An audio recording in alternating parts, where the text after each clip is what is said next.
The courtroom felt colder than it should have on a spring morning in downtown Chicago. Marcus Thompson adjusted his expensive Armani tie like he was preparing for a board meeting, not filing papers to dissolve our 7-year marriage. His mother, Patricia Thompson, sat in the front row wearing pearls thick as armor, her disapproving glare sweeping across the room like she owned every square inch of marble and mahogany. Marcus's assistant, Emma Sullivan, was there too, seated close enough to whisper support. Her dress was the exact shade of champagne she'd once spilled on my portfolio during a company dinner accident that felt less accidental every day that passed. They looked so certain, so untouchable, like they'd already written the ending to this story. Then Judge Morrison called my name. I stood, walked forward, and placed a single black leather briefcase on the table.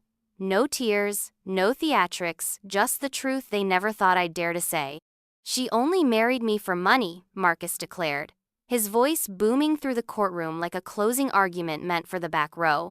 7 years of supporting someone who contributed absolutely nothing while I built Thompson Construction from a small contracting business into a multi-million-dollar empire. I'm Sarah Williams, 31, a freelance graphic designer who'd worked 16-hour days from our converted guest room for the past 7 years.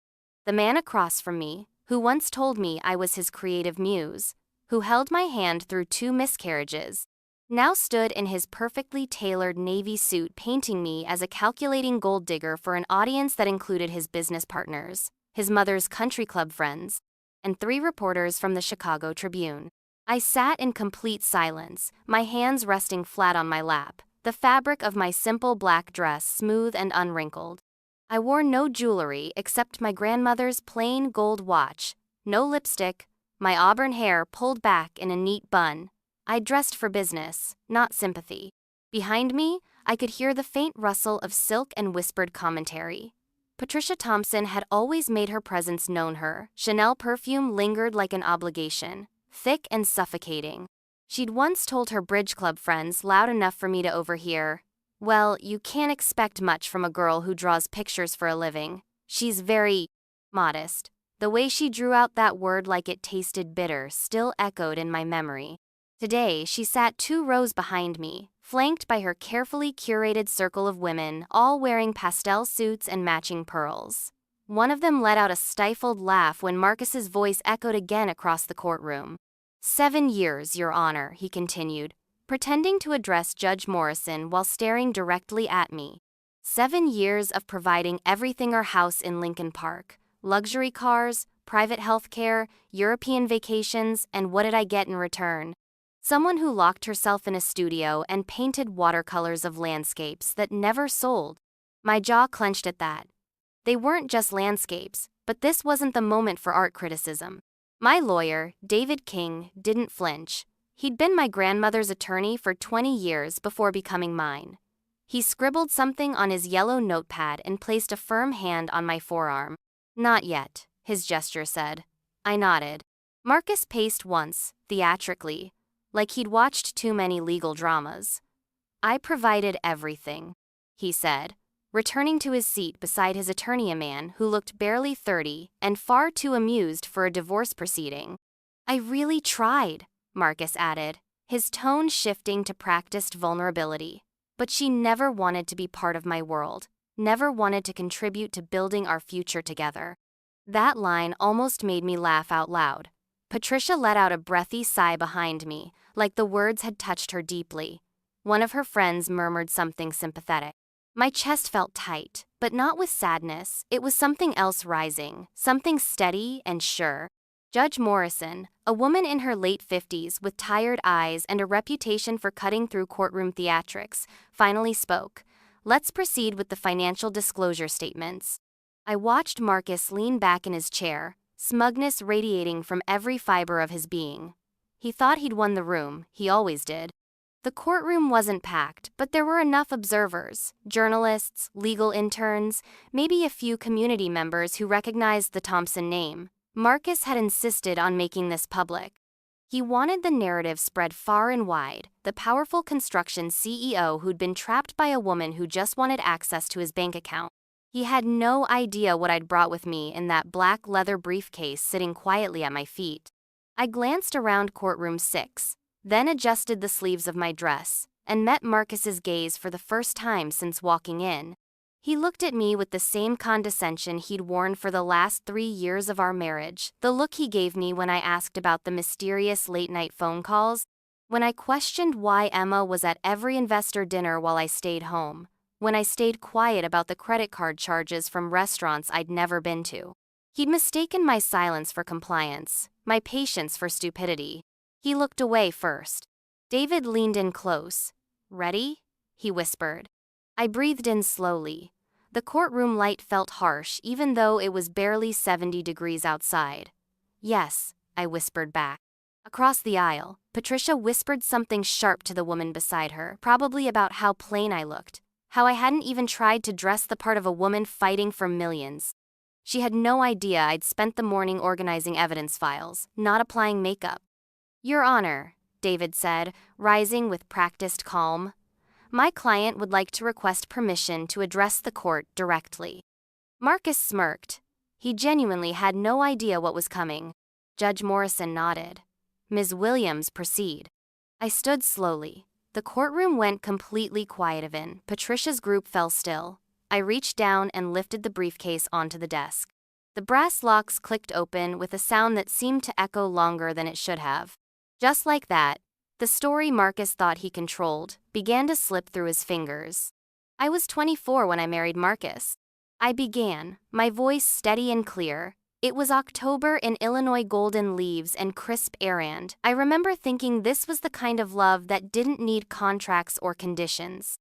I paused, pulling out the first folder from my briefcase. My grandmother, Rose Williams, had passed away 8 months before our wedding. She left me everything she'd quietly built over 40 years of teaching elementary school and investing wisely. $3 million in a diversified portfolio she'd managed herself, plus 2 rental properties in Oak Park that generated steady monthly income.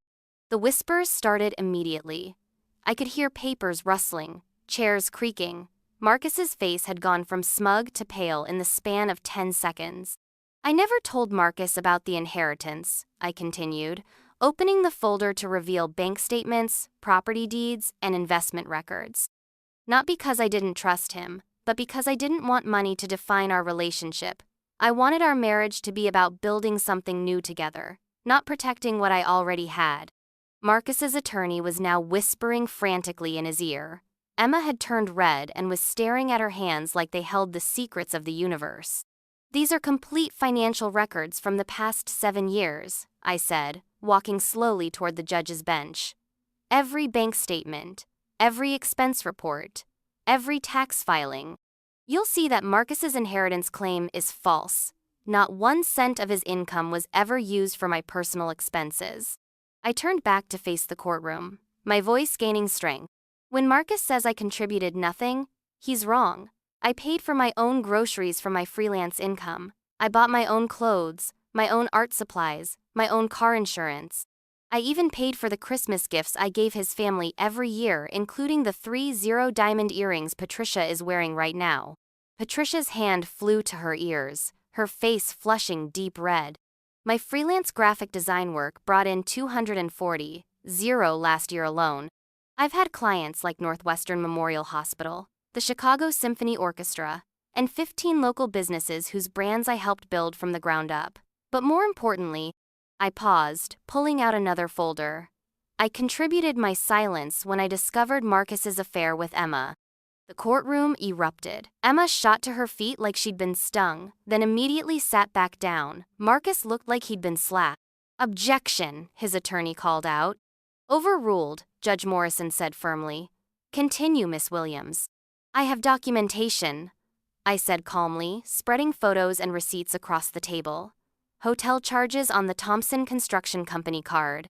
2 dinners, 2 rooms, multiple weekend trips to Milwaukee and Madison, where Marcus claimed to be meeting with contractors alone. Emma's signature on expense reports for trips I was told were business only, no spouses allowed."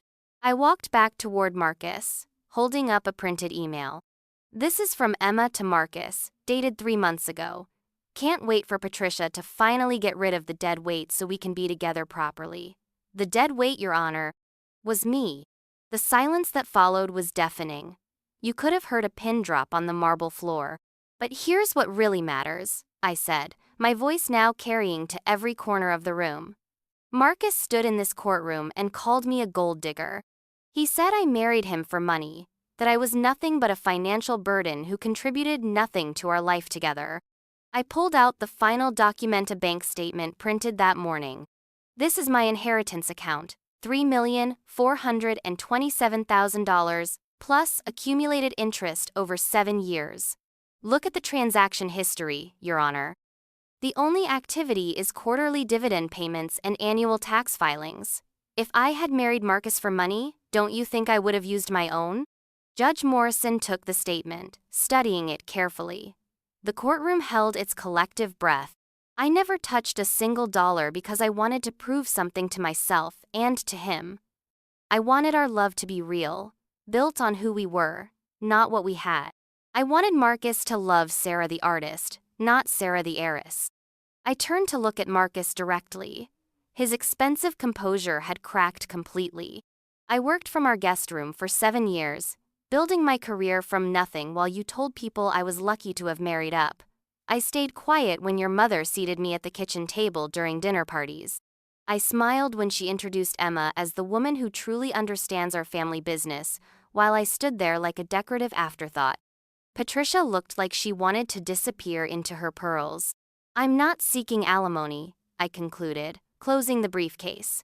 I'm not asking for half of Thompson Construction or your cars or your country club membership. I just want the record to reflect the truth, not the version you've been selling to justify your affair, but the actual facts. I walked back to my seat and sat down. The courtroom remained silent for what felt like an eternity. Judge Morrison reviewed the documents for nearly 10 minutes. Finally, she looked up.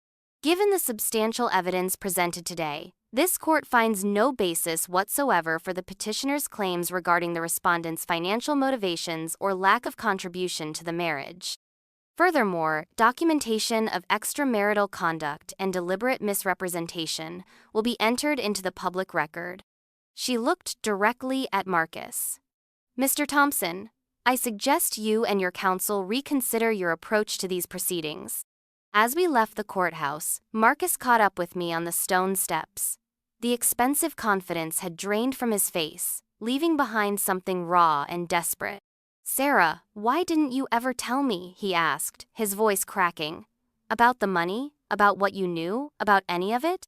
I stopped walking and turned to face him one last time. The spring wind caught my hair, and for a moment I felt like the girl he'd married 7 years ago, hopeful, trusting, ready to build a life together. Because I wanted you to love me for who I was, not what I had, I said quietly. And I wanted to see who you really were when you thought I had nothing. I adjusted the strap of my purse and took a step back.